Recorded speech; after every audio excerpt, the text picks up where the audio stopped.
السلام علیکم دوستو، امید ہے کہ آپ لوگ سب خیریت سے ہوں گے اور خوش ہوں گے۔ دوستو آج کی ویڈیو ایک فلمی ایکٹر عامر خان کے بارے میں ہے۔ دوستو عامر خان کہتے ہیں کہ میری پہلی بیوی بھی ہندو تھی اور میری دوسری بیوی ہندو ہے، اور میری جو بہنیں ہیں، دو بہنیں ہیں، انہوں نے بھی ہندوؤں سے شادی کی ہے۔ تو دوستو ویڈیو بہت امیزنگ ویڈیو ہے، ویڈیو کو مس نہ کرے، ویڈیو کو آخر تک لازمی دیکھیے، اور اسی بارے میں ڈاکٹر ذاکر نائک کا بہت بہترین سا بیان ہے۔ ویڈیو کو لائک کرے اور چینل کو سبسکرائب کرے۔ میری شادی ہوئی ہے کرن جی کے ساتھ، وہ ہندو ہیں۔ میری پہلی شادی ہوئی تھی رینا جی کے ساتھ، وہ ہندو ہیں۔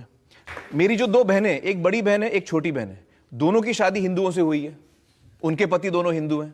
میرا سوال ہے کہ اگر ایک مسلم لڑکا اور ایک ہندو لڑکی شادی کرے، اور اگر ایسا ہو کہ وہ مسلم لڑکا ہندو لڑکی کے گھر میں نماز پڑھے اور وہ ہندو لڑکی اس کے گھر میں جا کر پوجا بھی کرے، تو یہ کیا جائز ہے یا ناجائز ہے؟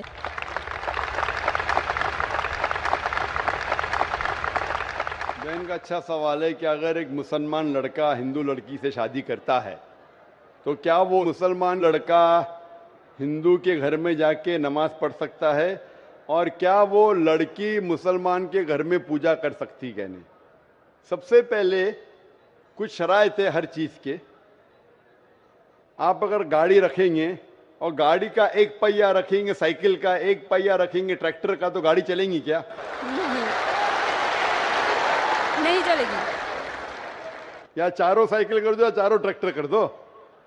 اسی لیے قرآن کی آیت ہے سورہ بقرہ کی سورہ نمبر 2 آیت نمبر 221 میں اللہ تعالیٰ فرماتے ہیں کہ آپ مشرکہ سے شادی نہیں کر سکتے جب تک وہ ایمان نہ لائے۔ مطلب جو غیر مسلم ہیں اور شرک کر رہی ہے اس سے آپ شادی نہیں کر سکتے جب تک وہ ایمان نہ لائے۔ اور ایک ایمان لانے والی عورت چاہے کتنی بھی بدصورت ہو، وہ ایک مشرکہ سے بہتر ہے۔ اور آگے آیت کہتی ہے کہ لڑکیاں مشرک لڑکے سے شادی نہیں کر سکتی جب تک وہ ایمان نہ لائے۔ ایک مومن آدمی چاہے کتنا بھی بدصورت ہو، وہ بہتر ہے بنسبت جو شرک کرتا ہے۔ اس کی وجہ یہ ہے کہ اسلام میں لکھا ہے کہ اگر آپ خدا کے علاوہ کسی کو اور پوچھتے ہیں، کسی اور کی عبادت کرتے ہیں، یہ سب سے بڑا گناہ ہے۔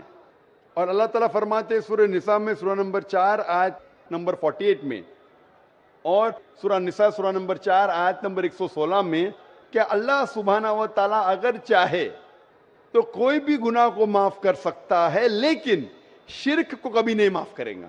اگر ایک انسان مشرک جیسا مر گیا تو اللہ تعالیٰ کبھی بھی اسے معاف نہیں کر سکتا، کیونکہ مشرک وہ شخص ہے جو شرک کرتا ہے، اور یہ سب سے بڑا گناہ ہے، کیونکہ ہمارا خالق، ہمارا مالک، ہمارا ایشور، ہمارا خدا، ہمارا بھگوان، اگر ہم اس کو گالی دیں گے، یہ سب سے بڑا گناہ ہے۔ جس نے ہمیں زندگی دی، جس نے یہ ساری چیزیں ہمیں دی دنیا میں، اگر ہم اس کو گالی دیں گے، اس کے علاوہ کسی اور کی عبادت کریں گے، یہ شرک ہوا۔ تو اسی لیے اسلام میں اجازت نہیں ہے کہ ایک مسلم لڑکا یا لڑکی کوئی مشرک لڑکا یا لڑکی سے شادی کرے، یہ اجازت نہیں ہے۔ جہاں تک کہ سوال ہے کہ ایک عام مسلمان ہندو گھر میں نماز پڑھ سکتا ہے، اگر اس کے سامنے کوئی مورتی نہیں ہے تو وہ نماز کہاں بھی پڑھ سکتا ہے اگر جگہ صاف ہے۔ ہمارے رسول محمد صلی اللہ علیہ وسلم فرماتے کہ ساری دنیا، ساری دھرتی مومن کے لیے مسجد ہے، یعنی ساری دنیا آپ کہاں بھی نماز پڑھ سکتے، دیکھنا چاہیے کہ صاف ہے، آپ نماز پڑھ سکتے۔ تو یہ آپ جا کے اگر ہندو کا گھر میں جاتے ہیں اور وہ صاف ہے، کوئی مورتی آگے نہیں ہے، تو نماز پڑھنے میں کوئی حرج نہیں ہے۔ ضروری نہیں ہے کہ آپ کو شادی کرنا چاہیے پھر آپ نماز پڑھ سکتے، شادی کرنے کی ضرورت نہیں ہے، نماز پڑھنے کا اگر صاف جگہ ہے تو کوئی حرج نہیں۔ اسی لیے شادی کے لیے شرط ہے کہ دونوں کا ایمان ہو۔ اور اگر آپ ہندو مذہب پڑھیں گے تو ہندو مذہبی کتاب میں بھی یہی لکھا ہے جو میں نے پہلے پیش کیا، پہلا جو سوال تھا بھائی صاحب کا، اور میں نے کہا کہ ہندو مذہب میں بھی یہی لکھا ہے، نا تسیہ پرتیماستی، اس ایشور، اس بھگوان، اس خدا کا کوئی عکس نہیں، کوئی مورتی نہیں، کوئی فوٹوگراف نہیں، کوئی پینٹنگ نہیں، کوئی پورٹریٹ نہیں، کوئی آئیڈل نہیں، کوئی اسٹیچو نہیں۔ اگر یہ مان لے کہ کم از کم جو یکساں ہے ہندو اور اسلام کے مذہبی کتاب میں کم از کم اس کے اوپر عمل کرے تو اکثر ہمارے مشکلات دور ہو جائیں گی. جو یکساں نہیں ہے اس کو کل ڈسکس کر سکتے. اور اگر آپ تحقیق کرتے ہندو مذہب کی کتاب پڑھتے اور اسلام مذہب کی کتاب پڑھتے, دونوں میں لکھا ہے خدا ایک ہے, دونوں میں لکھا ہے خدا کا کوئی عکس نہیں ہے, دونوں میں لکھا ہے کہ خدا کا کوئی بت نہیں ہے, دونوں میں لکھا ہے کہ خدا کے علاوہ کسی اور کی عبادت نہیں کرنا چاہیے, دونوں میں لکھا ہے کہ آخری پیغمبر محمد صلی اللہ علیہ وسلم میں, دونوں میں لکھا ہے کہ شراب نہیں پینا چاہیے. میں حوالے دے سکتا ہوں اور میں تقریر ایک دیا ہوں, similarities between Islam and Hinduism, اسلام اور ہندوازم میں یکسانیت دونوں کتاب میں. آپ اگر پڑھیں گے قرآن مجید میں سورہ مائدہ سورہ 5 آیت نمبر 90 میں لکھا ہے کہ شراب پینا حرام ہے. اب Manusmriti chapter number 9 verse number 225 پڑھیں گے, اس میں لکھا ہے کہ شراب پینا حرام ہے. قرآن میں لکھے سورہ مائدہ سورہ نمبر 5 آیت نمبر 3, سورہ بقرہ سورہ نمبر 2 آیت نمبر 173, سورہ انعام سورہ نمبر 6 آیت نمبر 145 اور سورہ نحل چیپٹر 16 ورس 115 میں حرمت علیکم المیتۃ والدم ولحم الخنزیر وما اہل لغیر اللہ بھی. کیا آپ کے لیے حرام ہے مرا ہوا گوشت, خون, سور کا گوشت اور وہ کھانا جس کے اوپر اللہ کے علاوہ کسی اور کا نام لیا گیا ہے. آپ اگر ہندو مذہبی کتاب پڑھیں گے اس میں بھی لکھا ہے کہ سور کا گوشت کھانا حرام ہے. اگر آپ تحقیق کریں گے کافی یکسانیت ہے. اسلام مذہبی کتاب میں لکھا ہے قرآن میں سورہ نور میں سورہ نمبر 24 آیت نمبر 30 اور 31 کے اندر حجاب کے بارے میں, عورت کو الحمدللہ حجاب میں ہونا چاہیے, سر سے ڈھکا ہونا چاہیے اس کا جسم, صرف جو دکھ سکتا ہے وہ چہرہ اور ہتھیلی تک کے. آپ اگر ہندو مذہب کتاب پڑھیں گے رگ وید بک نمبر 8 میں لکھا ہے اور رگ وید بک نمبر 10 میں بھی لکھا ہوا ہے کہ عورت کو اپنے سر کے پلوں کو ڈالنا چاہیے چہرے پہ. رگ وید میں بھی لکھا ہے کہ جب مرد کو دیکھے تو نظر نیچے کرنا چاہیے. یہ قرآن مجید میں لکھا ہے سورہ نور سورہ نمبر 24 آیت نمبر 30 اور 31 کہ جب بھی کوئی خاتون مرد کو دیکھتی ہے جو اس کا شوہر یا قریب رشتہ دار نہیں ہے, اور جب بھی کوئی مرد کوئی عورت کو دیکھتا ہے اور قریب رشتہ دار نہیں ہے تو اسے نظر نیچے کرنا چاہیے. تو اس طریقے سے آپ تحقیق کریں گے جو یکسانیت ہے اس کے اوپر تو عمل کرو. تو یکسانیت ہندو اور اسلام مذہب میں جو مذہبی کتاب میں لکھا ہے, لیکن افسوس کی بات ہے کہ مذہب کے ٹھیکیدار یہ چیز کا ذکر ہی نہیں کرتے. کیوں؟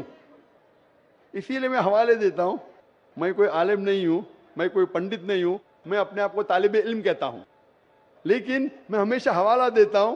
تو کسی کو بھی شک ہے, کسی کو بھی شبہ ہے تو گھر پہ جا کے چیک کر سکتا ہے, یا انٹرنیٹ پہ جائیے, آپ ٹائپ کرو, وید بھی انٹرنیٹ کے اوپر ہے, قرآن بھی انٹرنیٹ کے اوپر ہے, ٹائپ کرو, ریفرنس ٹائپ کرو, آپ کو حوالہ مل جائے گا.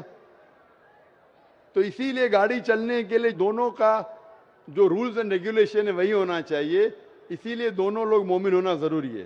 دوستوں ویڈیو کو آخر تک دیکھنے کا بہت بہت شکریہ. دوستوں ہو سکتا ہے آپ لوگوں نے ویڈیو آخر تک دیکھی ہوگی اور ڈاکٹر ذاکر نائک کا بیان بھی آپ لوگوں کے سمجھ میں آیا ہوگا. دوستوں ہندوؤں کی شادی مسلمانوں سے بالکل جائز نہیں ہے اور مسلمان کی شادی ہندو کے ساتھ جائز نہیں ہے. لیکن افسوس کی بات یہ ہے کہ یہ بڑے پرسنالٹی والے لوگ جو ہوتے ہیں, جو ہائی لیول کے لوگ ہوتے ہیں, ان لوگوں میں اسلامیت نہیں ہوتا. یہ صرف اور صرف انسانیت کو دیکھتے ہیں کہ انسان ہے, یہ کرنا چاہیے, وہ کرنا چاہیے. حالانکہ ہمارے علماء دین سارے کہتے ہیں کہ ہندوؤں کے ساتھ شادی کرنا, غیر مسلم کے ساتھ بالکل شادی کرنا ناجائز ہے اسلام میں. یا عورت کو غیر مسلم کے ساتھ یا مرد کو غیر مسلمہ کے ساتھ شادی کرنا ناجائز ہے, جائز نہیں ہے. لیکن اس کے باوجود یہ لوگ کرتے ہیں. اس کی ایک بہت بڑی وجہ یہ ہے کہ یہ لوگ اسلام کو پڑھتے نہیں ہیں. ان لوگوں نے اسلام کو پڑھا ہی نہیں ہے. جو یہ ہمارے علماء دین یا ہمارے بڑے بڑے عالم جو ہے یہ کہ بار بار کہتے ہیں کہ غیر مسلم سے شادی نہ کرو, یہ ناجائز ہے, ناجائز ہے, ناجائز ہے. لیکن اس کے باوجود ان لوگوں نے شادیاں غیر مسلموں سے کی ہے. اس کی وجہ یہ ہے کہ اب اس کی جو بچے پیدا ہوتے ہیں وہ معلوم نہیں ہوتے یہ ہندو ہے یا مسلمان ہے. تو دوستو اس طرح کا اسلامی بیان جو آپ لوگوں کی خدمت میں ابھی ہم لوگوں نے پیش کیا, جیسے ڈاکٹر ذاکر نائک نے کہا, اس طرح کے بیان آپ لوگوں نے سننے ہیں, دوسروں تک پہنچانے ہیں. اس میں دوستو آپ لوگوں کا بھی ثواب ہے اور ہماری بھی ثواب ہے, کیونکہ یہ معلومات اپنے مسلمان بھائیوں تک پہنچانا ہم لوگوں کا فرض ہے. تو دوستو ویڈیو کو آگے شیئر کرے اور لوگوں تک پہنچائیے تاکہ آپ لوگوں کے مسلمان بھائیوں کے علم میں اضافہ ہو سکے اور اس طرح کی غلط فہمیوں کا شکار نہ ہو جائے. دوستو ویڈیو کو آخر تک دیکھنے کا بہت شکریہ. اپنا بہت سارا خیال رکھیے. اجازت چاہتے ہیں. اللہ حافظ.